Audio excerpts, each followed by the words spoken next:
इस वीडियो में अपन बात करेंगे एसआईपी के ऊपर यानी कि सिस्टमैटिक इन्वेस्टमेंट प्लान के ऊपर। इस वीडियो में हम समझेंगे कि आप एसआईपी यानी कि सिस्टमैटिक इन्वेस्टमेंट प्लान किस तरीके से कर सकते हो और एसआईपी किन लोगों को करना चाहिए और एसआईपी के क्या क्या बेनिफिट होते हैं, तो इस वीडियो में अपन सीखेंगे। वैसे यूट्यूब पे ऐसी बहुत सारी वीडियोस अपलोडेड है एसआईपी के ऊपर, लेकिन मैंने इस वीडियो में आपको इतना सिंपल तरीके से बताया कि अगर आप बच्चे भी हो तो भी आप सीखोगे तो आप इजीली सीख जाओगे। बेसिकली एसआईपी में अगर आप इन्वेस्टमेंट कर रहे हो तो आप डायरेक्टली म्यूचुअल फंड में इन्वेस्टमेंट करें, म्यूचुअल फंड को ही आप एसआईपी में कन्वर्ट कर सकते हो। तो वीडियो को एकदम कंप्लीट देखना। वीडियो में मैं आपको लाइव बताऊंगा अपने डीमैट अकाउंट के किस तरीके से आप एसआईपी कर सकते हो। वीडियो केवल एजुकेशन पर्पस के लिए मैं बना रहा हूँ। वीडियो अगर आपको अच्छी लगे तो वीडियो को लाइक करना, फॉलो करना, हमारे चैनल को सब्सक्राइब कर देना और वीडियो को एकदम स्टार्टिंग से लास्ट तक देखना। यहाँ पे अपन टाइप्स ऑफ म्यूचुअल फंड की बात करेंगे कि म्यूचुअल फंड कितने प्रकार के होते हैं, कौन कौन से म्यूचुअल फंड होते हैं। यहाँ पे मैंने जो अकाउंट यूज़ किया है वो अपस्टॉक का अकाउंट यूज़ किया है। मेरे पास में अपस्टॉक का डीमैट था, मैं ज़्यादातर अपस्टॉक्स का डीमैट यूज़ करता हूँ ग्रो का। तो अपस्टॉक्स की लिंक आपको डिस्क्रिप्शन में कमेंट बॉक्स में मिल जाएगी, वहाँ से लिंक पे क्लिक करके आप अपना डीमैट अकाउंट ओपन कर सकते हो।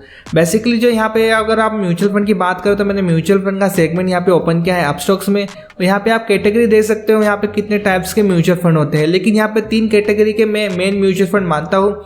एक तो होता है स्मॉल कैप म्यूचुअल फंड, दूसरा होता है मिड कैप म्यूचुअल फंड और तीसरा होता है लार्ज कैप म्यूचुअल फंड। तो यहाँ पे अपन लार्ज कैप म्यूचुअल फंड की बात करते हैं क्योंकि 3 टाइप्स के म्यूचुअल फंड यहाँ पे होते हैं। तो देखो यहाँ पे एक ऑप्शन आ रहा है लार्ज कैप म्यूचुअल फंड का, मैंने इस पर क्लिक किया। इस पर क्लिक करने के बाद में यहाँ पे देखो मैंने ग्रोथ को हटा दिया। यहाँ पे लार्ज के म्यूचुअल फंड जितने भी है वो यहाँ पे आ चुके हैं। अगर मैं यहाँ पे सीजीआर यानी कि कंपाउंड एनुअल ग्रोथ को यहाँ पे देखता हूँ तो यहाँ पे देखो एक्सपेंस रेशियो, रिटर्न कैटेगरी वगैरह बहुत सारी चीज़ें दिख जाती है। तो मैं इसको हटा देता हूँ। और जितने भी जो लार्ज के म्यूचुअल फंड है, इन लार्ज के म्यूचुअल फंड को ब्लू चिप म्यूचुअल फंड भी बोलते हैं। तो यहाँ पर जितने भी म्यूचुअल फंड है आपको यहाँ पे दिख जाएंगे। जैसे मैं एचडीएफसी बैंक का एक लार्ज के म्यूचुअल फंड को ओपन करता हूँ, देखो यहाँ पे 2 ऑप्शन होते हैं, एक तो वन टाइम बाय या एसआईपी का। मैंने यहाँ पे स्टार्टिंग में आपको बताया था एक लमसम इन्वेस्टमेंट होता है और एक एसआईपी होती है। तो अपन ये लार्ज के म्यूचुअल फंड की यहाँ पे अपन बात करते हैं। तो यहाँ पर देखो लार्ज के म्यूचुअल फंड में जो अबाव एवरेज है, कैटेगरी वगैरह दिख जाएगा आपको, अबाव एवरेज यहाँ पे सब कुछ आपको दिख जाएगा, ठीक है। अब मैं इसकी सीजीआर की मैं बात करता हूँ। तो देखो यहाँ पे फिक्स डिपॉजिट में अगर आप इसमें इन्वेस्ट करते, मतलब कि अगर 1000 रुपये आपने 5 साल के लिए इन्वेस्ट किए होते हैं, तो आपने अगर एफडी में पैसा रखा हो तो इतना पैसा बनता, कैटेगरी के अंदर इतना पैसा बनता, और इस फंड में अगर आपने रखा होता पैसा तो आपको इतना परसेंट मिलता। बेसिकली जो भी रिटर्न होता है वो फिक्स नहीं होता, वो मार्केट पे भी डिपेंड करता है कि मार्केट उस टाइम क्या चल रहा हो।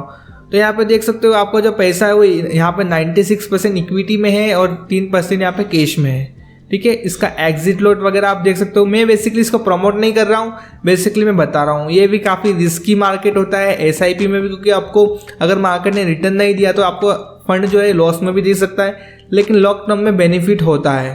लेकिन देखो यहाँ पे आप देख सकते हो फाइनेंस में ये म्यूचुअल फंड कितना इन्वेस्टमेंट कर रहा है, कंज्यूमर साइकिल में कितना इन्वेस्टमेंट कर रहा है, टेक्नोलॉजी में ये म्यूचुअल फंड कितना इन्वेस्टमेंट कर रहा है, ठीक है। मैं व्यू वाल पे क्लिक कर देता हूँ। मैं यहाँ पे आपको सारी डिटेल यहाँ पे दिख जाएगी, ठीक है।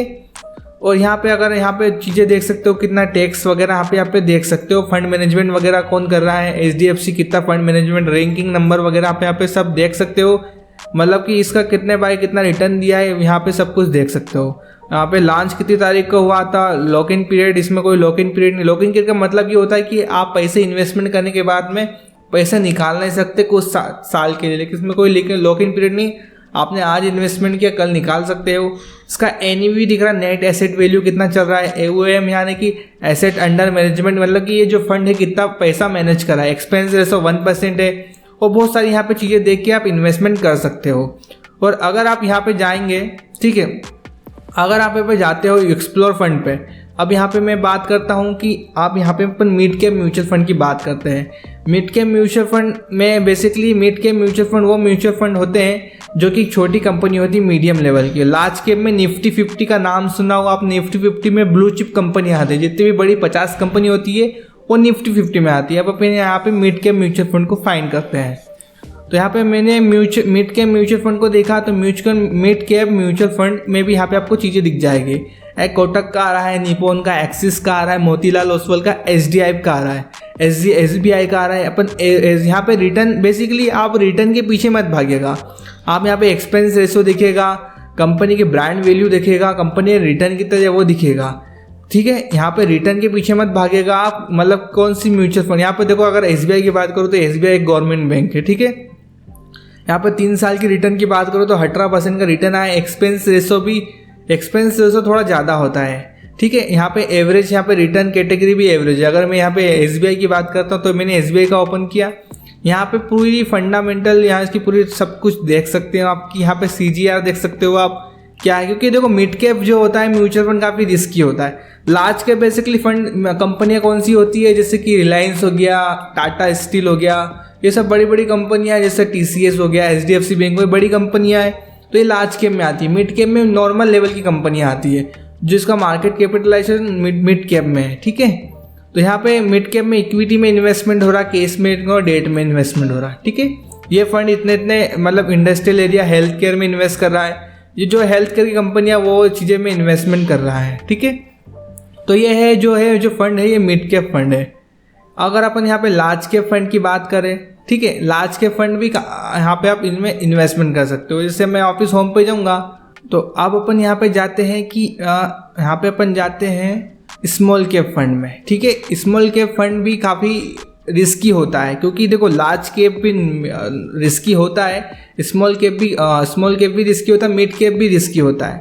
लार्ज कैप में थोड़ा रिटर्न कम बनता है, मिड कैप में थोड़ा रिटर्न थोड़ा ज़्यादा बनता है, और स्मॉल कैप में काफ़ी ज़्यादा रिटर्न बनता है। लेकिन इसमें रिस्क कैपिटलाइजेशन देखा जाए तो रिस्क भी आपका बढ़ जाता है। ठीक है, और रिस्क भी उसके हिसाब से आपका बढ़ता चला जाता है। यहाँ पे व्यू म्यूचुअल फंड पे करते हैं अपन, यहाँ पे स्मॉल कैप का फंड लेते हैं अपन, यहाँ पे सारे फंड को क्लोज करते हैं और यहाँ पे अपन स्मॉल कैप फंड को यहाँ पे सिलेक्ट करते हैं।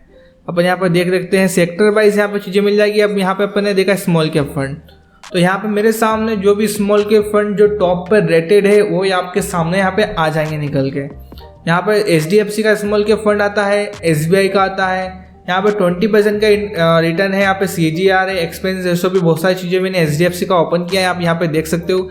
बेसिकली कोई वीडियो रिकमेंडेशन नहीं है, जो मैं केवल एजुकेशन पर्पज़ के लिए मैं आपको बता रहा हूँ। ठीक है, तो यहाँ पे चीज़ें दिख जाएगी, यहाँ पे भी लॉक इन पीरियड नहीं है, इतना NAV वगैरह आपको यहाँ पे दिख जाएगा। तो जो म्यूचुअल फंड होते हैं कितने टाइप्स के होते हैं अपन ने इसमें अपने इस पार्ट में अपन ने सीखा है। अब अपन यहाँ पे कैलकुलेशन करते हैं कि SIP कैलकुलेटर से आप किस तरीके से यहाँ पे आप कैलकुलेट कर सकते हैं कि अगर आप SIP पे म्यूचुअल फंड में इन्वेस्टमेंट करो तो कितने टाइम में कितनी वेल्थ आपकी जनरेट हो सकती है। बेसिकली इस मेथड से आप कैलकुलेट कर सकते हैं कि आपका CAGR यानी कि कंपाउंड एनुअल ग्रोथ किस तरीके से वर्क कर रहा है।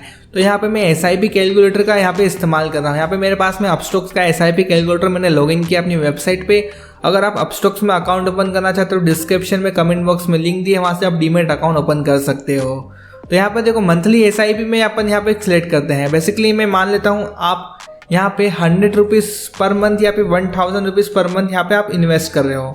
ठीक है, बेसिकली SIP कैलकुलेटर में मैंने 1000 रुपीज़ यहाँ पे इन्वेस्ट करने की यहाँ पे बात करी है। ठीक है, आप 1000 रुपये महीना इन्वेस्टमेंट कर रहे हो, आप जॉब करके कर रहे हो या बिजनेस करके कर रहे हो, आप मिनिमम 1000 रुपीज़ आप इन्वेस्टमेंट कर रहे हो। ठीक है, और मैं यहाँ पे एक्सपेक्ट करता हूँ कि आपको 12% का एनुअल CGR मिल रहा है, मतलब कि 12% से आपका कैपिटल ग्रो हो रहा है। ठीक है, और मैं यहाँ पे टर्नओवर 10 साल का ले लेता हूँ, मतलब 10 साल के लिए आप 1000 रुपये महीना आपने इन्वेस्ट कर रहे हैं। यहाँ पे इन्वेस्टमेंट वर्सेस रिटर्न यहाँ पे बात की गई है। ठीक है, यहाँ आपने टोटल 10 साल के अंदर 1,20,000 रुपये आपने टोटल इन्वेस्ट किया है, यानी कि टोटल आपने 1,20,000 यहाँ पे इन्वेस्ट किया है, और आपका जो रिटर्न है वो यहाँ पे बन गया है 1,12,000 रुपये, उस पर आपको रिटर्न मिल गया है। ठीक है, यहाँ पे मैंने कोई अभी टैक्सेस की बात नहीं करी, कोई GST की बात नहीं करी। ठीक है, तो यहाँ पे आप देख सकते हो अगर आप टोटल को मिलाया जाए तो 2,32,000 रुपये आपका टोटल वेल्थ बन गई है 10 साल में। यहाँ पे 10 साल में तब बनी जब आपको 12% का इंटरेस्ट मिला हो। यहाँ पे 1000 रुपये आपने मंथली इन्वेस्ट किया है, तो यहाँ पे मैं मिनिमम 15% मान लेता हूँ कि अगर मैं यहाँ पे बात करूँ तो यहाँ पे मिनिमम अगर आप कोई सा अच्छा म्यूचुअल फंड सेलेक्ट करो तो 12-15% यहाँ पे मिल जाता है। तो यहाँ पे मैं 15% का रेट ऑफ इंटरेस्ट मान रहा हूँ, और यहाँ पे मैं यहाँ पे इन्वेस्टमेंट बढ़ा देता हूँ, मैं यहाँ पे 5,000 रुपये महीना इन्वेस्ट कर देता हूँ। ठीक है, मान लेते हैं आपने थोड़ा मेहनत करके थोड़ा बहुत आपने सैलरी जनरेट करी, थोड़ा फंड कलेक्ट किया, 5,000 रुपये महीना इन्वेस्ट करने का आपने प्लान कर लिया। ठीक है, और यहाँ पे आपने यहाँ पे सिलेक्ट किया है 15% का, और यहाँ पे आपने टर्नओवर बढ़ा दिया। आप चाहते हैं कि मेरे को एक रिटायरमेंट फंड चाहिए, मैं कि जब भी रिटायर हूँ अपनी जॉब से बिजनेस से तो मुझे एक फ़ंड चाहिए। तो यहाँ पे मैं मिनिमम 20 साल के लिए मैं यहाँ पे इन्वेस्ट कर देता हूँ।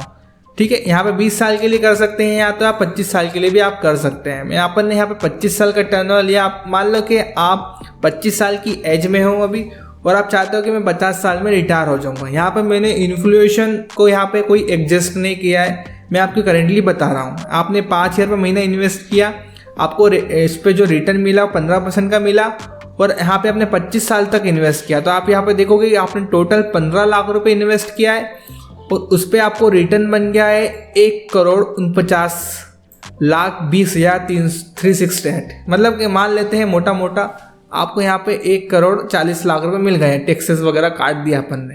अपन एक एग्जाम्पल ले रहे हैं, ठीक है।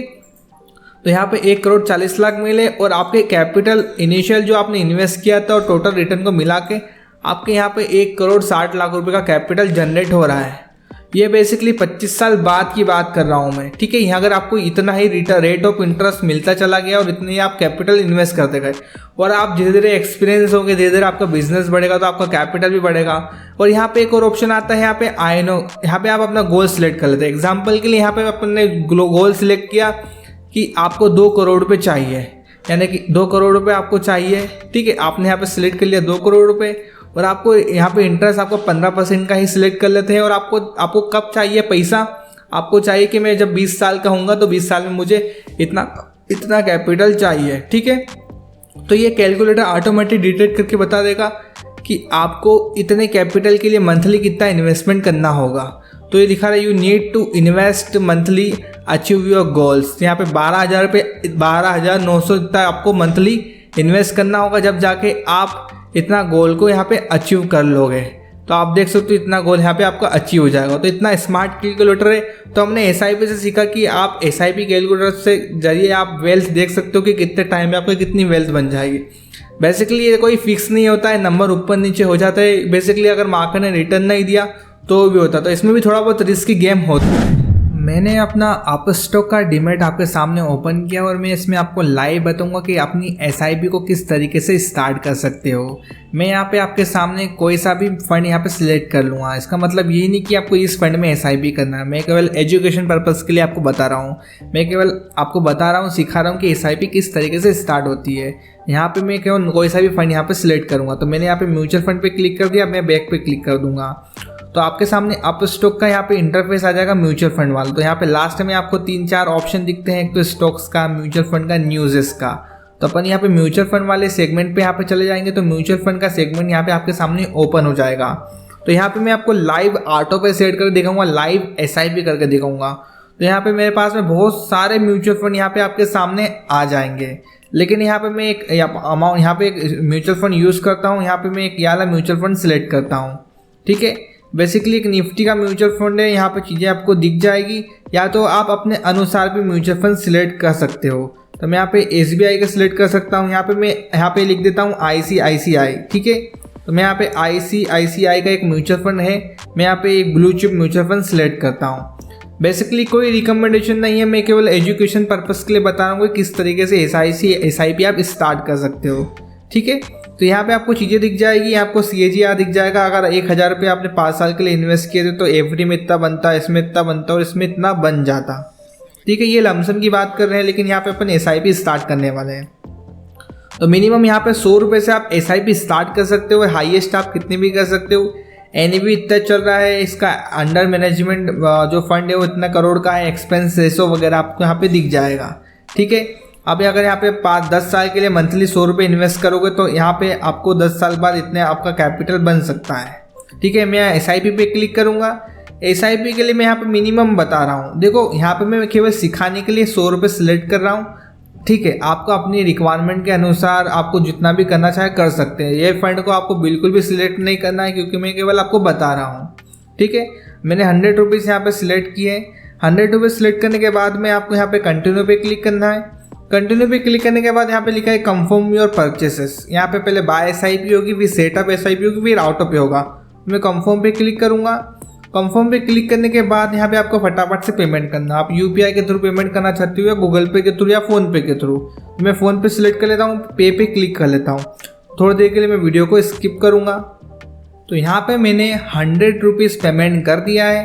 तो आपके सामने मैंने यहाँ पे 100 रुपीज़ का पेमेंट कर दिया है, ठीक है। अब यहाँ पे आपको बता रहा है ऑटो पे सिलेक्ट करना है आपको, मतलब यहाँ पे ऑटो पे सिलेक्ट करना है। तो मैं यहाँ पे कंटिन्यू पे क्लिक कर दूंगा। आपको यहाँ पे डिटेल वगैरह मेरी दिख जाएगी, तो ये डिटेल को मैं ब्लर कर लूँगा। तो मैं सबमिट पे क्लिक करूँगा। सबमिट पे क्लिक करने के बाद आप इसके थ्रू ऑटो पे को सिलेक्ट कर सकते हो। तो यहाँ पे मेरी बैंक डिटेल वगैरह दिख जाएगी आप, ठीक है। यहाँ पे बैंक डिटेल वगैरह आपको दिख जाएगी और यहाँ पे आपको अकाउंट नंबर वगैरह आपको सब चीज़ यहाँ पे दिख जाएगी। यहाँ पे आपको प्रोसेस पे क्लिक करना है।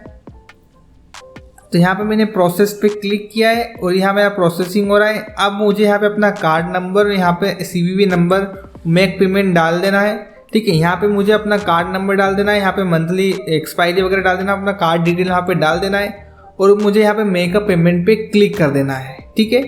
और मेक अ पेमेंट पे जैसे ही आप क्लिक कर दोगे तो आपका जो SIP वो ऑटोमेटिक कटना स्टार्ट हो जाएगा मंथली बेसिस पे, ठीक है। तो यहाँ पे मैंने दिखाया नहीं क्योंकि मेरी SIP ऑलरेडी चल रही है, ठीक है। तो इसके बेसिस पे आप मंथली SIP यहाँ पे कर सकते हो। तो यहाँ पे आपने एक SIP बाय करी है यहाँ पे 100 रुपीज़ पर मंथ की। यहाँ पे मैंने ऑटो पे को सिलेक्ट नहीं किया और आप ऑटो पे किस तरीके से कर सकते हो यहाँ पे दिखा दिया है, ठीक है। यहाँ पे चाहो तो मैं ऑटो पे भी क्लिक करके मंथली SIP करने लग जाएगी। आप यहाँ पे चाहो तो मैन्युअल भी कर सकते हो, यहाँ पे आप अपनी SIP को मॉडिफाई कर सकते हो। यहाँ पे आपको ऑर्डर दिख जाएगा क्योंकि अभी आपने SIP में 100 रुपये का पेमेंट किया, तो ये आपका जो ऑर्डर है वो अभी प्रोसेसिंग पे है। तो आपका मंथली SIP कटना स्टार्ट हो जाएगा। उसके लिए आपको जैसा मैंने बताया ऑटो पे सिलेक्ट करना है, उस तरीके से ऑटो पे की प्रोसेस करना है, तो आपको मंथली बेसिस पे SIP कटना स्टार्ट हो जाएगा। तो आप इस तरीके से SIP को स्टार्ट कर सकते हो। को लाइक कर देना, चैनल को सब्सक्राइब कर देना, नोटिफिकेशन बेल को ऑन कर देना। हम मिलते हैं नेक्स्ट वीडियो में।